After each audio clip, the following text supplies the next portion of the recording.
శ్రీ నమ శ్రీకృష్ణాయ నమ శ్రీ లక్ష్మీ నృసింహాయ నమ శ్రీ పరకాలైతేంద్ర మహాదేశికాయ నమ. ప్రేక్షకులకు, యూట్యూబ్ అభిమానులకు, జ్యోతిష ప్రియులకు శుభోదయం. మామూలుగా బ్రాహ్మణుల దగ్గరికి, జ్యోతిష్యుల దగ్గరికి వెళ్ళి నా భార్య ఎలా వస్తుందయ్యా, నా భర్త ఎలా వస్తాడండి, ఎక్కడి నుంచి వస్తుంది సంబంధము, ఎవరి ద్వారా సంబంధం వస్తుంది, మంచిగా ఉంటుందా చెడ్డగా ఉంటుందా అని జాతకం ముందర పెట్టి అడుగుతుంటారు. ఏ దిశ నుంచి వస్తుంది, ఇవన్నీ అడుగుతుంటారు. దాన్ని మనం ఇక్కడ చెప్పుకుందాం.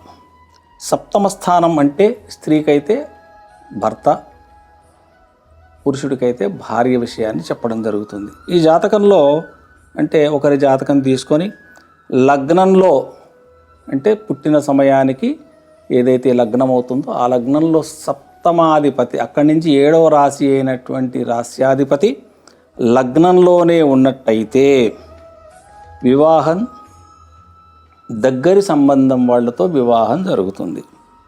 లేదా జాతకుల యొక్క తల్లి తండ్రులు మొదలే నిర్ణయించిన సంబంధం కావడానికి కూడా ఆస్కారం ఉంది. పరిచయం ఉన్నవారు కూడా వీళ్ళకి సంబంధం కుదరొచ్చు. లేదా ప్రేమ వివాహం కావడానికి కూడా ఆస్కారం ఉంది. స్త్రీ పురుషుల సంతోషంగా ఉంటారు, భాగ్యవంతులు అవుతారు, దాంపత్య సుఖం వీళ్ళకి ఉంటుందంటే లగ్నం నుంచి సప్తమాధిపతి లగ్నంలో ఉన్నట్టయితే ఈ ఫలితాలు వస్తాయి. అదే సప్తమాధిపతి 2వ స్థానంలో ఉంటే అంటే కుటుంబ స్థానంలో ఉంటే మీ కుటుంబం ద్వారా సంబంధం రావడానికి ఆస్కారం, అంటే మీ బంధువుల వద్ద నుంచి సంబంధం వస్తుంది. మంచి సంపాదన చేసే భార్య కానీ భర్త కానీ రావడానికి ఆస్కారం ఉంది. ఇక 3వది లగ్నం నుంచి 3వ స్థానం అంటే భ్రాతృస్థానం. మీ చెల్లెలు తమ్ముడి ద్వారా కానీ ఇంటి పరిసరాల వాళ్ళ ద్వారా కానీ సంబంధం రావడానికి ఆస్కారం ఉంటుంది. పక్క వాళ్ళు చెప్పేస్తారు, ఏమండి పలానా చోట మీ వాళ్ళే ఉంటారు, మరి అమ్మాయి బాగుంది చూడండి అంటారు. ఆ విధంగా సంబంధం కుదరడానికి ఆస్కారం ఉంది. లేదా ఇంటికి దగ్గరలో ఉన్నటువంటి సంబంధం వచ్చి వివాహం జరుగుతుంది. మంచి సుందరులు, ఆకర్షవంతులు, అన్యోన్యంగా ఉంటారు. ఇక 4వ దానికి వచ్చేసరికి సప్తమాధిపతి చతుర్థంలో 4వ స్థానం అంటే మాతృస్థానంలో గనక ఉన్నట్టయితే మీ తల్లి తరపు సంబంధం కానీ తల్లి నిర్ణయించిన సంబంధం కానీ రావడానికి ఆస్కారం ఉంది. వివాహం తర్వాత సుఖపడతారు. మొదలు నో అంటారు, తర్వాత వివాహం చేసుకొని తర్వాత సుఖపడతారు. ఇక సప్తమాధిపతి పంచమంలో అంటే ప్రేమ స్థానంలో గనక ఉన్నట్టయితే ప్రేమ వివాహం కావడానికి ఆస్కారం ఉంది.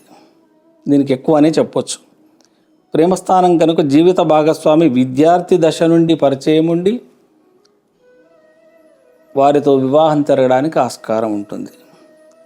లేదా మిత్రుల ద్వారా ఫ్రెండ్స్ చెప్తారు, అమ్మాయి మీ క్యాస్ట్ ఇలా చేసుకో, లేకపోతే అమ్మాయి బాగుందిరా చేసుకో, ఈ విధంగా జరగడానికి కూడా ఆస్కారం ఉంటుంది. ఇక 6వది సప్తమాధిపతి షష్టమంలో 6వ స్థానంలో లగ్నం నుంచి 7వ స్థానాధిపతి 6వ స్థానంలో కనుక ఉన్నట్టయితే చిన్నమ్మలు, చిన్నాయనలు, అక్కా చెల్లెళ్ళ ద్వారా, మేనమామల ద్వారా సంబంధం రావడానికి ఆస్కారం ఉంది. లేదా కొన్ని రోజుల వరకు మీ బంధువులు మిత్రులుగా ఉండి వివాహం తర్వాత విడిపోవడానికి ఆస్కారం ఉంటుంది. వివాహానంతరం భార్యాభర్తల్లో గొడవలు కూడా రావడానికి ఆస్కారం ఉంది. శత్రుత్వం పెరిగి హాని కలగవచ్చు. విడాకుల వరకు కూడా పోవడానికి ఆస్కారం ఉంది. ఇక సప్తమాధిపతి సప్తమంలోనే ఉండి అంటే కళత్రంలోనే ఉంటే మీ భాగస్వామిని మీరే వెతుక్కుంటారు. అంటే ఈ ఇంటర్నెట్ ద్వారా కానీ జాతకుని ఇష్టం వచ్చిన సంబంధం కుదిరి వివాహం జరిగి సుఖంగా ఉంటారు. ప్రేమ వివాహం కూడా ఇది కావడానికి ఆస్కారం ఉంది. లేదా ఈ వివాహ వేదికలు ఉంటాయి కదా, అక్కడికి వెళ్ళి వీళ్ళు సంబంధం కుదుర్చుకొని వాళ్ళ ఇష్ట ప్రకారంగానే చేసుకునే ప్రయత్నం చేస్తారు. ఇక 8వది సప్తమాధిపతి అష్టమంలో అంటే ఇది గుప్తస్థానం అంటాం దీన్ని.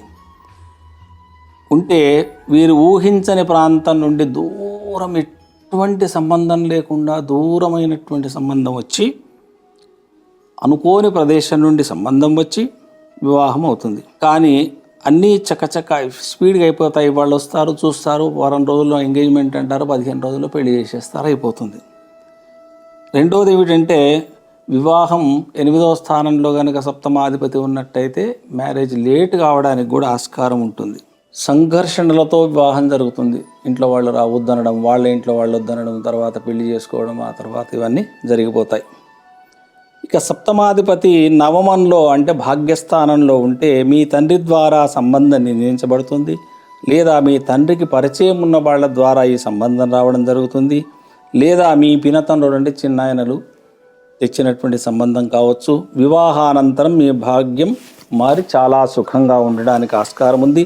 మీ జీవిత భాగస్వామి దైవచింతన కలవాళ్ళుగా ఉంటారు. ఇక సప్తమాధిపతి దశమంలో ఉన్నట్టయితే ఇది కర్మస్థానం. మీరు చేస్తున్న సంస్థలో కానీ, మీరు చేస్తున్న వ్యాపారంలో కానీ అక్కడే మీకు పరిచయమై వివాహం కుదరడానికి ఆస్కారం ఉంది. ఒకవేళ సప్తమాధిపతి పాపి అయి వ్యాపారంలో నష్టం కానీ, ఉద్యోగ భంగం కానీ కలిగి నష్టాలు కలగడానికి కూడా ఆస్కారం ఉంది. ఇది వివాహం తర్వాత జరగడానికి ఆస్కారం ఉంటుందంటే అక్కడ ఉన్నటువంటి అమ్మాయిని పెళ్లి చేసుకున్న తర్వాత వీళ్ళు నష్టాలు పోవడం అనేది జరుగుతుంది. ఇక సప్తమాధిపతి ఏకాదశ స్థానంలో అంటే లాభంలో ఉంటే మీకు పెద్దవారైన అన్నగారు కానీ, అన్న సమానులైన వాళ్ళు కానీ సంబంధం కుదిర్చి వివాహానంతరం జీవితంలో అన్ని లాభాలు వృద్ధి కలుగుతాయి. మీ జీవిత భాగస్వామి భాగ్యశాలిగా ఉంటుంది. ఇక 12వ స్థానం సప్తమాధిపతి వ్యయంలో కనుక ఉంటే మీ జీవిత భాగస్వామి విదేశం నుండి రావడానికి ఆస్కారం ఉంది, లేదా జన్మస్థానం నుంచి చాలా దూరం నుండి రావడానికి ఆస్కారం ఉంది. రాష్ట్రాలు కూడా మారవచ్చు. వేరే రాష్ట్రం పిల్లగాడిని వివాహం చేసుకోవచ్చు.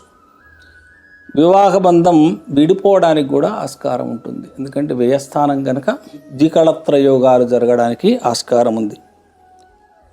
అమ్మాయి జాతకం అయితే భర్త ద్వారా విడిపోతారు, అబ్బాయి జాతకం అయితే భార్య ద్వారా విడిపోవచ్చు. జీవిత భాగస్వామి సుఖాలను అనుభవించు వారుగా ఉంటారు. వీరికి సుఖం తక్కువే అని చెప్పుకోవడానికి ఆస్కారం ఉంది. నేను వివరించిన ఫలితాలు ఒక్క గ్రహానికే పరిమితం. వేరే గ్రహం దృష్టి కానీ యుతులు కానీ కలిగినట్టయితే ఫలితాలు మారడానికి ఆస్కారం ఉంది. ఒక సప్తమాధిపతి మాత్రమే ఉన్నట్టయితే మాత్రమే ఇటువంటి ఫలితాలు వస్తాయి. దీన్ని మీరు ఒకసారి పరీక్ష చేసుకోండి. ఏ గ్రహ దృష్టి లేదు సప్తమ గ్రహం పైన అంటే అప్పుడు మీరు ఆ యొక్క ఫలితం మీకు వస్తుంది అని మీరు భావించాలి. జయ శ్రీకృష్ణ.